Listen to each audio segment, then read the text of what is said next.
Okay, welcome everyone. Another leadership talk here at New Life Church with our staff. And this is an interesting message. I don't know the exact title for it, but I've called it Destructive Attitudes. And then I've put in brackets, need a better title. But I'm just sharing today on things you never want to land on. So if this is a pad, you don't want to make this a landing pad.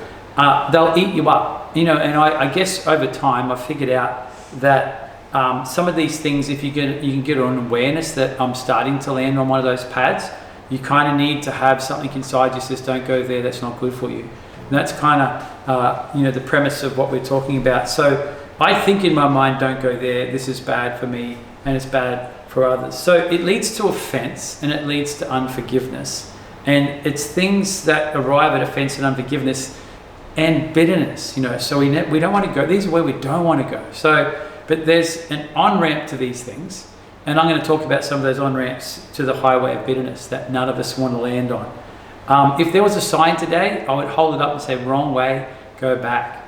My wife thinks I'm getting me to be more of a distracted driver as I get older, because she finds me going down the wrong streets and always telling me, what are you going down this street for? So, wrong way, go back. So the first one, number one, that you are having a sense of entitlement. Meanings they owe me and I deserve it. So if you ever feel like I volunteered here, don't they know what I've done? How many hours?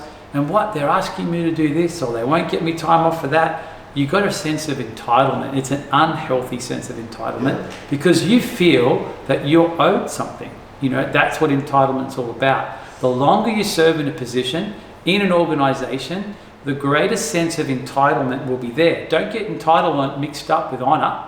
Don't get entitlement mixed up with, there's a sense of seniority that comes with your longevity in the organization. So the longer that you're in something, the greater at risk that you are at having this sense, don't they know who I am and what I've done? They have no idea, and I was the one that started this, and I'm this and I'm that. So we never want to go there to I deserve or I'm owed. All right. So as a volunteer, you can get this. As a teenager, you can get this. I've played on music, I've done all these things, and don't they know what I've done? I thought you were a volunteer. Because now you have a sense of entitlement and that they owe me for what I've done. But volunteer means no strings attached. Yeah. We did it for God. And we can walk away and say, it's all yours, Lord. It's called sacrifice.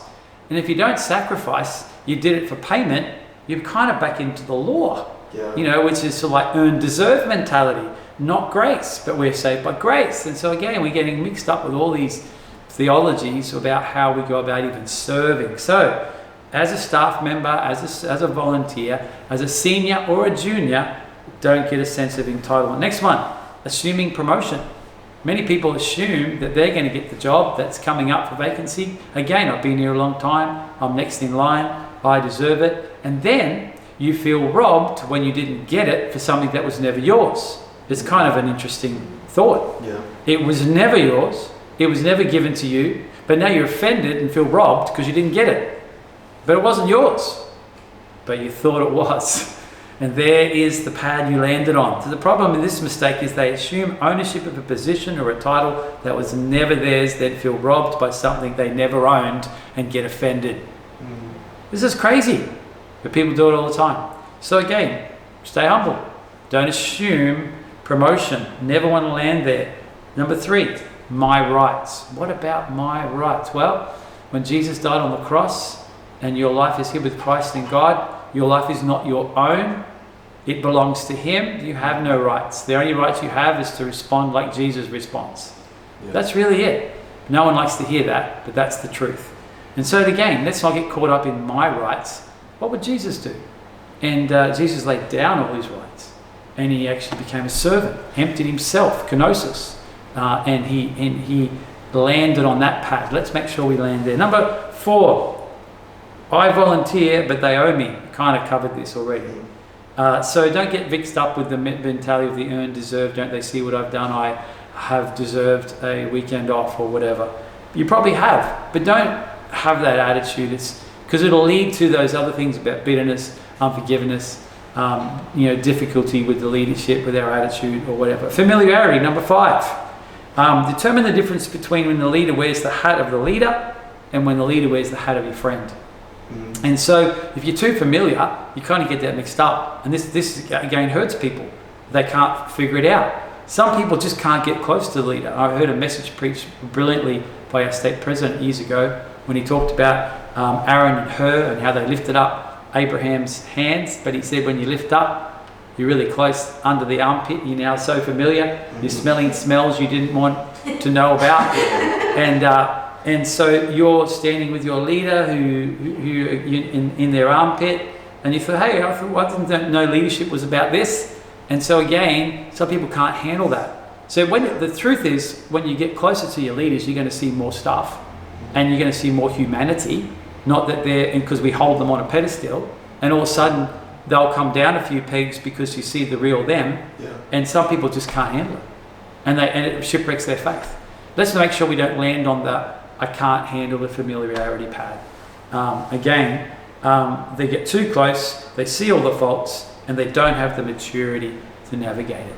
Let's make sure we understand how to navigate that. Number 6, the need to be needed. A lot of people think, well, it's a powerful driver in many people's lives. They want me. They need me. And so parachurch ministries can play on this. They can make you feel special, and then they say, come work for us, and then you're out of your local church and you're not building the house of God, you're building a parachurch ministry. And again, the parachurch ministries, they come and then they go, and then you're kind of left out all on your own. The need to be needed. Let's not get that in an unhealthy position. I think we all respond to the idea that we're needed, but let's just make sure that's not the main driver, that there's other drivers like we just want to serve the Lord. We want to stay humble. We want to fulfill our potential in God. And so the need to be needed comes out of rejection. And then someone shows you attention. And then you respond and become the best volunteer for them. But then you did it out of a false premise and the false driver in your life. So again, you'll end up bent and twisted and on paths you didn't want to land on. And unforgiveness and bitterness and all these things will start to make to play. These are so powerful because they get us all if we don't have our guard up. Number 7, silos. I'm more committed to my area than the whole.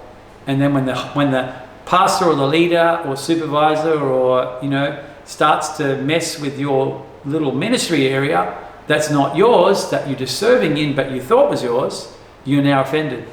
And here we go. We're landing on the pad again. And we get bitter and twisted, and then we even leave our areas of ministry, or even the church, because we got shipwrecked again on something we never should have landed on. The silo is when you do your own thing and you don't recognize that that you add up all the church and that the sum is greater than the parts.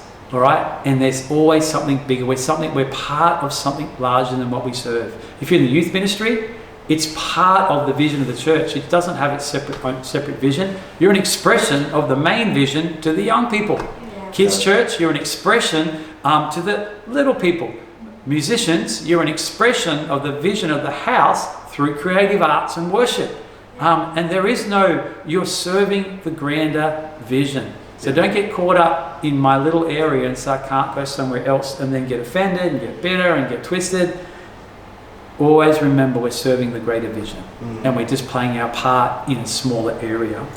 So attitudes of jealousy, fighting to defend one another's department, budgets, they got more than we did, jealousy, personnel, how come they've got all the people on their team and not on ours? We're not thinking about the whole.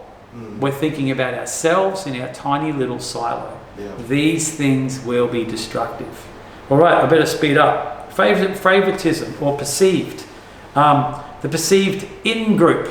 I've seen this over the years again. People just explode because they think that they're not, if someone else did that, you'd give them this, but because I did it, you didn't give me that. And so again, they think there's an in-group, they think there's favoritism, and they're not in, and again, it eats them up, and they explode and have all sorts of bitterness and unforgiveness. So again, let's not, get ourselves caught up in this. So-and-so was in my position, they would have called you and you would have waited or responded or emailed or texted or did something different.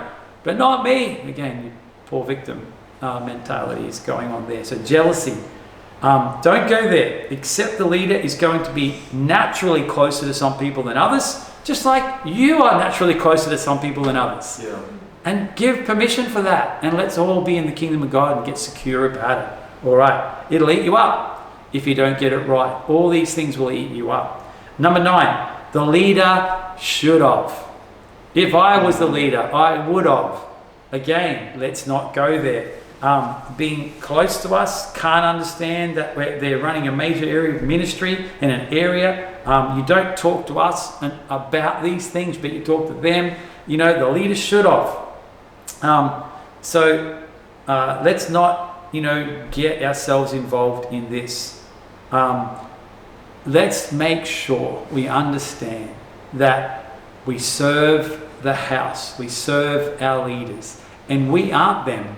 And we haven't been given their responsibilities, and we're trying to assume what we do if we did. Again, it's a wrong pad to land on. One day, God will make you the leader of something, and then you'll understand. But until then, let's stay humble and serve and keep a good attitude, and let's stay unified and let's stay on course. So, all these things can actually be very destructive attitudes. They'll eat you up, they'll cause bitterness, unforgiveness, and a whole lot of other stuff you don't want in your life. Let's get our attitude right on these matters. God bless you. Have a great day.